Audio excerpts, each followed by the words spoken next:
క్రమశిక్షణకు సిద్ధాంతాలకు మారుపేరుగా చెప్పుకునే తెలంగాణ బీజేపీలో అసలేం జరుగుతోంది? ఒకరిపై ఒకరు పైచేయి సాధించుకునేందుకు నేతలు పన్నుతున్న వ్యూహాలు పార్టీ ప్రతిష్టను రోడ్డున పడేస్తున్నాయా?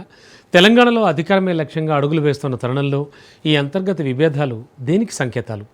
క్షేత్రస్థాయిలో రాత్రింబవళ్లు శ్రమిస్తున్న సాధారణ కార్యకర్తల ఆవేదనను అధిష్టానం ఎందుకు పట్టించుకోవడం లేదు? తెలంగాణ బీజేపీలో పోస్టర్ల అంశానికి సొంత పార్టీ నేతల మధ్య సాగుతోన్న ఆధిపత్య పోరే కారణమా? ఇప్పుడిప్పుడే రాష్ట్రంలో పుంజుకుంటూ ప్రజలను మైలేజ్ తెచ్చుకుంటున్న తరుణంలో ఇలాంటి ఘటనలు పార్టీకి ఎలాంటి రాజకీయ నష్టాన్ని చేకూర్చబోతున్నాయి? Let's watch.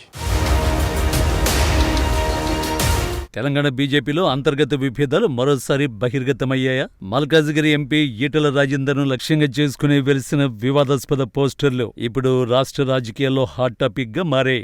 ఈ పోస్టర్లలో చేసిన ఆరోపణలు ఇప్పుడు బీజేపీ వర్గాల్లో హాట్ టాపిక్ గా మారాయి. ఈ పోస్టర్ల వెనుక ఎవరున్నారు? ప్రత్యర్థి పార్టీల కుట్ర లేక సొంత పార్టీలోని వర్గ రాజకీయాలనేది చర్చనీయాంశంగా మారింది.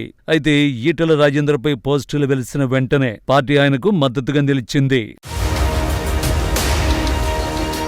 తెలంగాణ బీజేపీలో గత కొంతకాలంగా నాయకుల మధ్య కోల్డ్ వార్ నడుస్తోంది. ఈ క్రమంలోనే తాజాగా మల్కాజ్గిరి ఎంపీ ఈటెల రాజేందర్ను లక్ష్యంగా చేసుకుని కొందరు గుర్తు తెలియని వ్యక్తులు వేసిన వివాదాస్పద పోస్టర్లు పార్టీలో కలకలం రేపే.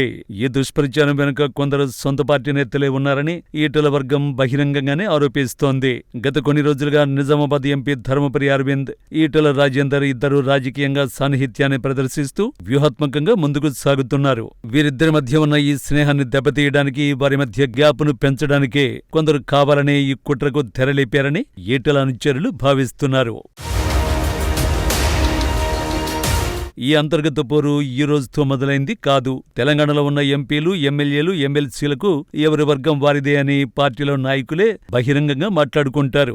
ఎప్పుడూ అందరి నేతలు ఏకతాటిపైకి రారు అనే విమర్శ పార్టీ కార్యకర్తల నుండే ఉంది. అందుకే లోకల్ బాడీ ఎన్నికల్లో, మున్సిపాలిటీ ఎన్నికల్లో మెరుగైన ఫలితాలు సాధించలేదని అంటున్నారు. బీజేపీ కోసం నిస్వార్థంగా కష్టపడే కార్యకర్తలు ఉన్నారు. కానీ నాయకుల మధ్య ఉన్న విభేదాల కారణంగానే రాష్ట్రంలో పార్టీ ఎదగడం లేదనే విమర్శ కూడా ఉంది.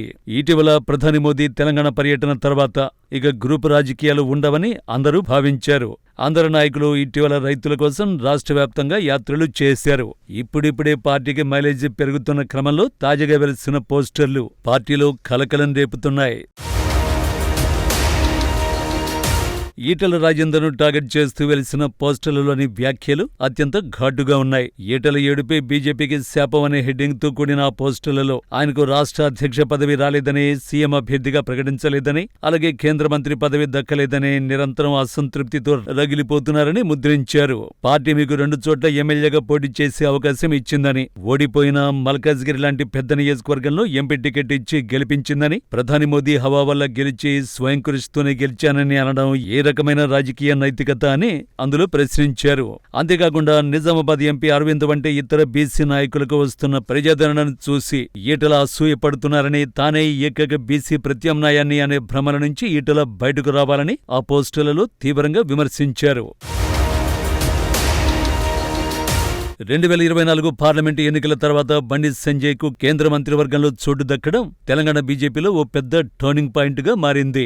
నిజానికి బండి సంజయ్కు అవకాశం ఇచ్చే క్రమంలో తమకు కూడా కేంద్రంలో బెర్తు దక్కుతుందని ఆశావహులైన ఎంపీలు ఈటెల రాజేందర్, ధర్మపురి అరవింద్, డీకే అరుణ ఆశపడ్డారు. కానీ అధిష్టానం కేవలం సంజయ్ వైపే మొగ్గు చూపడంతో వీరంతా తీవ్ర నిరాశకు గురయ్యారు. ఆ తర్వాత ఖాళీ అయిన రాష్ట్ర అధ్యక్ష పదవి కోసమైనా ప్రయత్నించిన ఫలితం లేకపోయింది. అయితే త్వరలో జరగబోయే రాజ్యసభ ఎన్నికల అనంతరం కేంద్ర మంత్రివర్గ విస్తరణ లేదా మార్పులు ఉండే అవకాశం ఉందనే ప్రచారం ఢిల్లీ వర్గాల్లో బలంగా వినిపిస్తోంది. తెలంగాణ నుంచి మరొకరికి కేంద్ర మంత్రి పదవి వచ్చే అవకాశం ఉందనే టాక్ తో ఎవరికి వారు ఢిల్లీ స్థాయిలో ముమ్మర ప్రయత్నాలు చేస్తున్నారు. మహిళా కోటాలో డీకే అరుణ, ఎస్టీ కోటాలో గొడం నగేష్, బీసీ కోటాలో లక్ష్మణ్, ఈటెల, అరవిందులు రేసులో ఉండడంతో తమ ప్రత్యర్థుల ఇమేజ్ ని డ్యామేజ్ చేయడానికి ఈ గ్రూపు రాజకీయాలు మరింత పతాక స్థాయికి చేరాయా అన్న ప్రశ్నలు కూడా వినపడుతున్నాయి.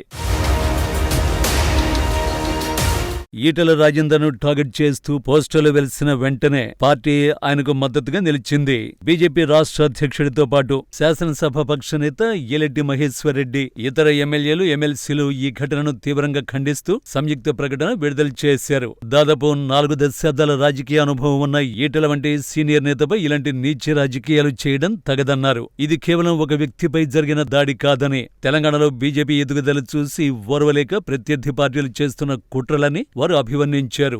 ఏది ఏమైనప్పటికీ ఈ అంతర్గత కుమ్మలాటలు తెలంగాణలో బీజేపీకి నష్టం చేకూరుస్తాయి అనడంలో ఎలాంటి సందేహం లేదు. రాష్ట్రంలో మేమే ప్రత్యామ్నాయం, రాబోయేది మా ప్రభుత్వమే అని అగ్రనేతలు చెబుతున్న మాటలు కేవలం ప్రగల్భాలుగానే మిగిలిపోతాయా, లేక అందరూ కలిసికట్టుగా ముందుకు సాగుతారనేది తెలియాలంటే మరికొన్ని రోజులు వేచి చూడాల్సిందే. తెలంగాణలో ప్రత్యామ్నాయంగా ఎదగాలని ప్రయత్నిస్తున్న బీజేపీకి ఈ తరహా వివాదాలు ఇబ్బందికరంగా మారుతున్నాయి. పోస్టర్ల వెనుక అసలు సూత్రధారులు ఎవరు? ఇది అంతర్గత పోరాటమా లేక రాజకీయ ప్రత్యర్థుల వ్యూహమా అన్నది తేలాల్సి ఉంది. అయితే ఈ ఘటన మాత్రం తెలంగాణ బీజేపీలోని అంతర్గత సమీకరణాలపై మరోసారి చర్చకు కారణమైంది. కేంద్ర నాయకత్వం ఈ వ్యవహారాన్ని ఎలా పరిగణిస్తుంది? పార్టీ అంతర్గత విభేదాలకు చెక్ పెట్టగలదా లేక ఈ వివాదం మరింత ముదురుతుందా అన్నది రానున్న రోజుల్లో తేలనుంది.